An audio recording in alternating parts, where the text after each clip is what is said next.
This video is for question 1 in the evaluation, and I'm going to be analysing my trailer and comparing it to other trailers that I previously researched.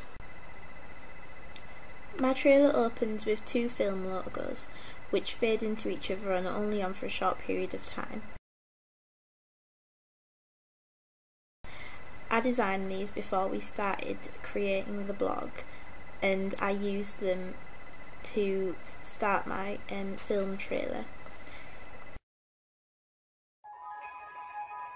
In Black Swan's trailer it starts with two quick film logos. You can't really see them because they're quite fast, but it's so that them companies kind of get some sort of praise for helping towards making the trailer. So I used that as well so that it looked more professional. At the start of my film trailer I've used a voiceover. My dad abused me, and my mother. It just shows this bad person in everyone. You've just got to wait until you meet them. And it was also very similar to Black Swan's.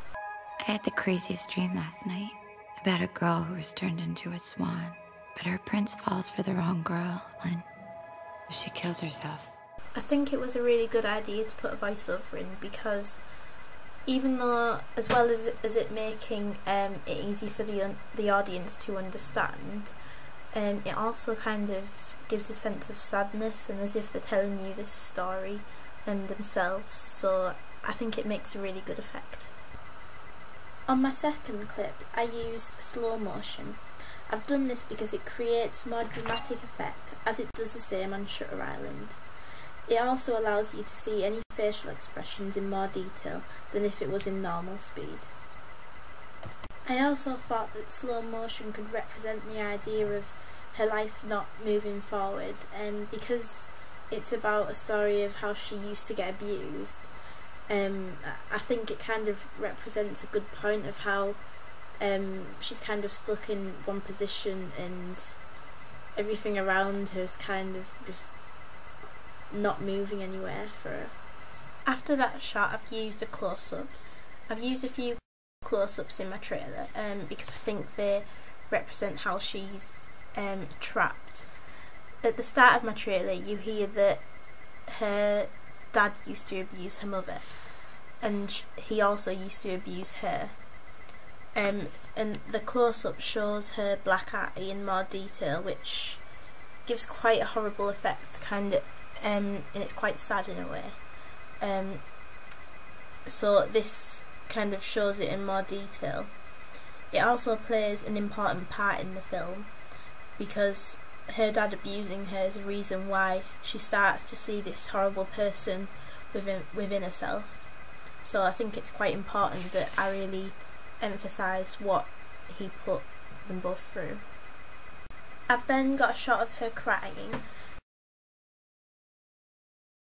This shows that she's still affected by the things that she's been through, and I've done that because it kind of shows the narrative through, and it doesn't get confusing, but it kind of runs through the storyline and doesn't skip anything.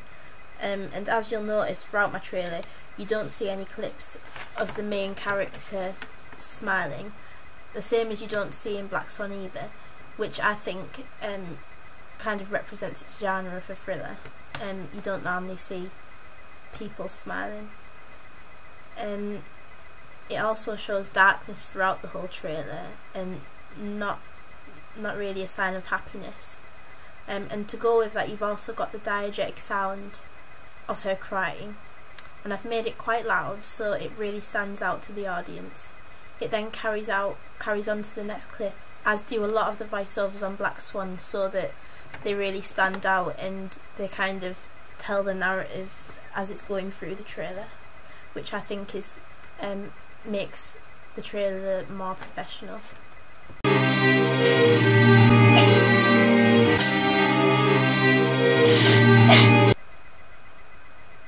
The trailer then quickly switches to the darker side of her.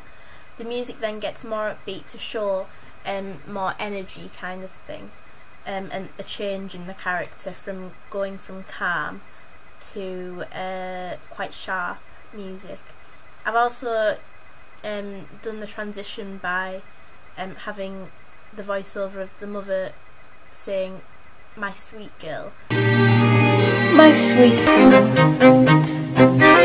Which kind of shows juxtaposition of how she used to be. And after that I've got a clip of her almost mocking her mum, like a lot in Black Swan that happens.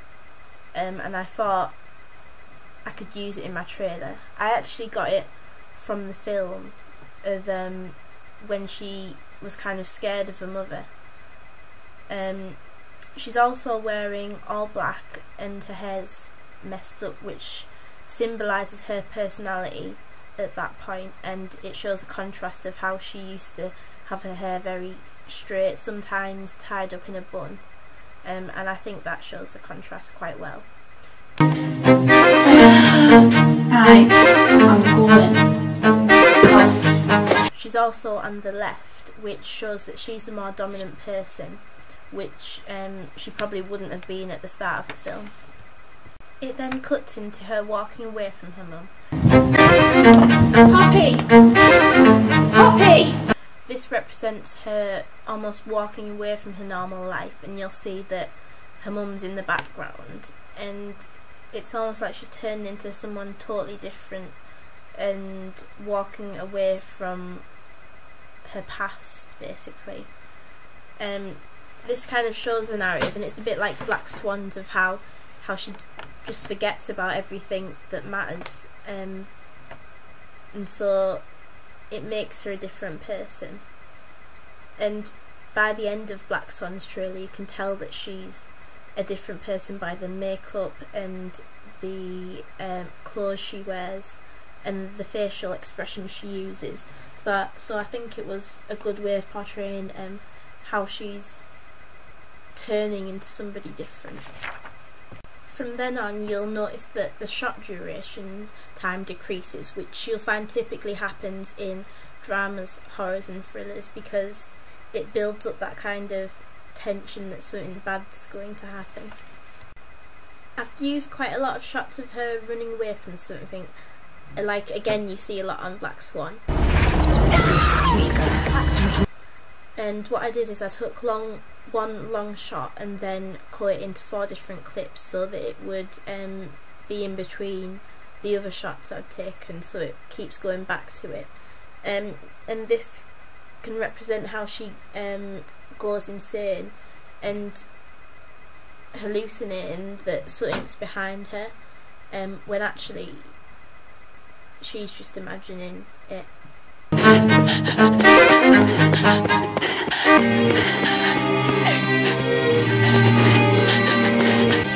Leave me alone! So basically she's kind of escaping from this bad person that's trying to kind of be her. So there's different personalities to her, because sometimes she's kind of quite evil but she's also scared at the same time. So I think I've put shots that kind of represent both of them personalities. This is the sync clip, and I got this idea from not only Black Swan but other trailers that I've watched from ages ago and films, and I've just kind of used my knowledge of watching films and kind of used ideas from them. In a lot of thrillers and horrors you'll typically see a clip like this with blood footsteps or a blood handprint on the wall. It's something that typically happens in either a horror or a thriller, and I wanted to get that across, that it's not just kind of all drama, there's a thriller in there too. And it also probably confuses the audience, because they'll be thinking, why is the blood missing? But she's actually just hallucinating it. On the last running shot I've again put it in slow motion to make that dramatic effect again, and I want it to be at the end too, so that they still get this dramatic effect kind of thing. And what I think works well with it is the voiceover of her heavy breathing, which emphasises how scared she is. I think having voiceovers really worked quite well because I didn't want my clips to be all in the right place with the sound to go with them, because I don't think it looks professional, so I've used voiceovers to create that effect. On Black Swan, you see that her mother starts to go a bit crazy with her because she's kind of been through a lot as well, and so she kind of lost it as well as Poppy, the main character. Role, isn't it? It's all this pressure. I knew it'd be too much. I knew it. The music then shuts off as soon as you hear the sound of her hitting her, which I think creates a dramatic effect, and I think you need something to stun the audience at the end and wonder what's going to happen next after that. And that's why I left it till the end, because the audience will probably be shocked and puzzled and want to know more about what happens after that, or why did she do that. So it kind of makes the audience ask questions about it. You also see on that clip that she's actually on the right, which makes her the less dominant character, and I think it's quite strange because she acts all tough, but maybe it's kind of saying that really she isn't that strong, and maybe it's just she's just imagining all this bad side of her kind of thing. My trailer then ends with a voiceover of "She's gone." What's happened to my little girl? She's gone. And I took this quotation from Black Swan because I thought that it was really effective, even though it's just a few words, and I thought it would sound really good at the end, because she's gone, it again could kind of puzzle the audience to thinking, well, is she going to come back? Is she going to find the person that she used to be, or is she going to stay like that forever? And I think it's quite professional, because you need something at the end. You can't just end it with with it ending good, because then it would tell the storyline, and that's, my audience said that they didn't want to know the end, so that kind of is a cliffhanger. So that's why I've done it.